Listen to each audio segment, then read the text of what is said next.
ಬುಲೆಟಿನ್ಗೆ ಸ್ವಾಗತ. ನಾನು ಪವಿತ್ರ ಗೌಡ. ಇವತ್ತಿನ ಪ್ರಮುಖ ಸುದ್ದಿಗಳನ್ನ ಒಂದೊಂದಾಗಿ ನೋಡ್ತಾ ಹೋಗೋಣ.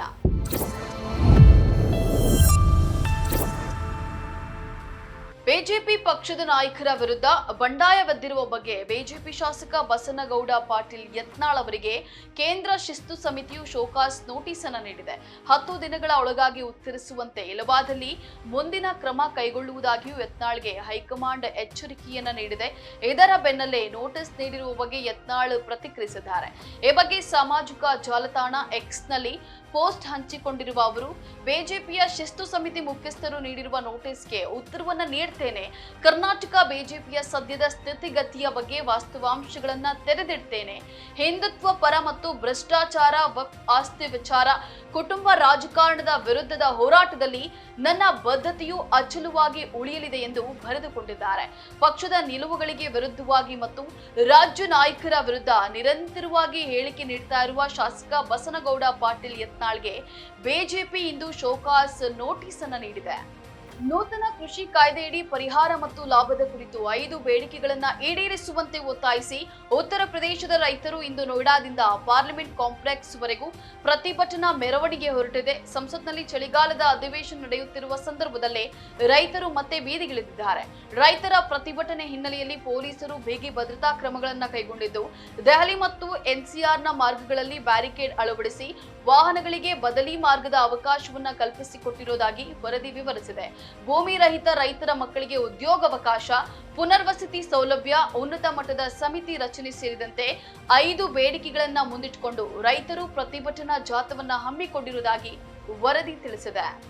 ಸಮಾಜವನ್ನ ಉಳಿಸಬೇಕಾದ್ರೆ ಹಿಂದೂ ಕುಟುಂಬಗಳು ಕನಿಷ್ಠ 3 ಮಕ್ಕಳನ್ನ ಹೊಂದಬೇಕೆಂದು ರಾಷ್ಟ್ರೀಯ ಸ್ವಯಂ ಸೇವಕ ಸಂಘದ ಮುಖ್ಯಸ್ಥ ಮೋಹನ್ ಭಾಗವತ್ ಕರೆ ನೀಡಿದ್ದಾರೆ. ನಾಗ್ಪುರದಲ್ಲಿ ನಡೆದ ಕತಾಳೆ ಕುಲ್ ಸಮ್ಮೇಳನದಲ್ಲಿ ಮಾತನಾಡಿದ ಭಾಗವತ್, ಜನಸಂಖ್ಯೆ ದರ 2.1ಕ್ಕಿಂತ ಕೆಳಗೆ ಕುಸಿದ್ರೆ ಸಮಾಜ ನಾಶವಾಗ್ತದೆ. ಹಾಗಾಗಿ ಅದು ಕನಿಷ್ಠ 3 ಆಗಬೇಕು ಅಂತ ಹೇಳಿ ಪ್ರತಿಪಾದಿಸಿದ್ದಾರೆ. ತಮ್ಮ ಹೇಳಿಕೆಗೆ ಪೂರಕವಾಗಿ ಅವರು ಜನಸಂಖ್ಯೆ ಅಧ್ಯಯನ ವರದಿಯನ್ನ ಉಲ್ಲೇಖಿಸಿದ್ದಾರೆ.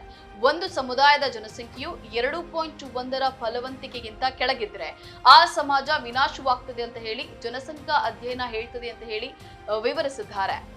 ಉದ್ಯಮಿ ಗೌತಮ್ ಅದಾನಿ ಲಂಚ ಹಗರಣ, ಮಣಿಪುರ ಹಾಗೂ ಸಂಬಲ್ ಹಿಂಸಾಚಾರ ಪ್ರಕರಣಗಳನ್ನ ಕೂಡಲೇ ಚರ್ಚೆಗೆ ಕೈಗೆತ್ತಿಕೊಳ್ಳಬೇಕೆಂದು ಇಂಡಿಯಾ ಮೈತ್ರಿಕೂಟದ ಸಂಸದರು ಪಟ್ಟು ಹಿಡಿದ ಕಾರಣ ಸಂಸತ್ತಿನ ಉಭಯ ಕಲಾಪಗಳನ್ನ ನಾಳೆಗೆ ಮುಂದೂಡಲಾಗಿದೆ. ಲೋಕಸಭೆ ಕಲಾಪವನ್ನ ನಾಳೆ ಬೆಳಗ್ಗೆ 11 ಗಂಟೆಯವರೆಗೆ ಮುಂದೂಡಲಾಗಿದೆ. ಇತ್ತ ರಾಜ್ಯಸಭೆ ಕಲಾಪವನ್ನ ನಾಳೆ ಬೆಳಗ್ಗೆ 12 ಗಂಟೆಯವರೆಗೆ ಮುಂದೂಡಲ್ಪಟ್ಟಿದೆ. ಸಂಬಲ್ ಹಿಂಸಾಚಾರ ಮತ್ತು ಅಜ್ಮೀರ್ ದರ್ಗಾ ಕುರಿತಾದ ಚರ್ಚೆಗೆ ಅವಕಾಶ ಕೋರಿ ಕಾಂಗ್ರೆಸ್ ಸಂಸದ ಇಮ್ರಾನ್ ಪ್ರತಾಪ್ ಗರ್ಹಿ ಸಲ್ಲಿಸಿದ ಅರ್ಜಿ ರಾಜ್ಯಸಭೆಯಲ್ಲಿ ತಿರಸ್ಕಾರಗೊಂಡಿದೆ. ಇತ್ತ ಬಾಂಗ್ಲಾದೇಶದಲ್ಲಿ ಹಿಂದೂಗಳ ಮೇಲಿನ ದೌರ್ಜನ್ಯ ಮತ್ತು ಚಿನ್ಮಯಿ ಕೃಷ್ಣದಾಸ್ ಸೇರಿದಂತೆ 3 ಇಸ್ಕಾನ್ ಸನ್ಯಾಸಿಗಳ ಬಂಧನದ ಬಗ್ಗೆ ಚರ್ಚಿಸಲು ಎಎಪಿ ಸಂಸದ ರಾಘವ್ ಚಡ್ಡಾ ರಾಜ್ಯಸಭೆಯಲ್ಲಿ ಮನವಿಯನ್ನ ಮಾಡಿದ್ದಾರೆ. ಮಾಜಿ ಸಂಸದ ಪ್ರತಾಪ್ ಸಿಂಹನನ್ನ ಕೊಚ್ಚಿಗೆ ಎಸೆಯಲಾಗಿದೆ ಎಂದು ಬಿಜೆಪಿ ನಾಯಕ ಎಂಪಿ ರೇಣುಕಾಚಾರ್ಯ ವಾಗ್ದಾಳಿಯನ್ನು ನಡೆಸಿದ್ದಾರೆ. ಸುದ್ದಿಗಾರರೊಂದಿಗೆ ಮಾತನಾಡಿದ ಅವರು, ಪೇಪರ್ ಸಿಂಹ ನನ್ನ ಬಗ್ಗೆ ಮಾತಾಡಿದ್ದಾರೆ. ನಾನು ನಿಮ್ಮ ಹಾಗೆ ಪೇಪರ್ ಸಿಂಹ ಅಲ್ಲ. ನನಗೆ ನನ್ನ ಕ್ಷೇತ್ರದಲ್ಲಿಯೇ ಒಂದು ಸ್ಥಾನಮಾನ ಇದೆ.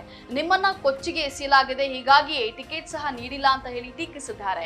ಮೈಸೂರು ಕೊಡಗು ಭಾಗದಲ್ಲಿ ಎಷ್ಟು ಜಿಲ್ಲಾ ಪಂಚಾಯತ್, ತಾಲೂಕು ಪಂಚಾಯತ್ ಸದಸ್ಯರನ್ನ ಗೆಲ್ಲಿಸಿದ್ದೀರಿ? ನಿನಗೆ ಟಿಕೆಟ್ ಕೊಡಬಾರ್ದು ಅಂತ ಹೇಳಿ ಯಾರೆಲ್ಲ ಪತ್ರ ಬರೆದಿದ್ದಾರೆಂದು ಗೊತ್ತು. ಇಂಥವರ ಬಗ್ಗೆ ನಾನ್ಯಾಕೆ ಮಾತನಾಡಲಿ ಅಂತ ಹೇಳಿ ವ್ಯಂಗ್ಯವಾಗಿ ಟೀಕಿಸಿದ್ದಾರೆ. ಇವೆಷ್ಟು ಈ ಕ್ಷಣದ ನ್ಯೂಸ್ ಅಪ್ಡೇಟ್ಸ್. ಮತ್ತಷ್ಟು ಅಪ್ಡೇಟ್ಸ್ಗಾಗಿ ನೋಡ್ತಾ ಇರಿ ತ್ರಿವರ್ಣ ನ್ಯೂಸ್. ನಮಸ್ಕಾರ.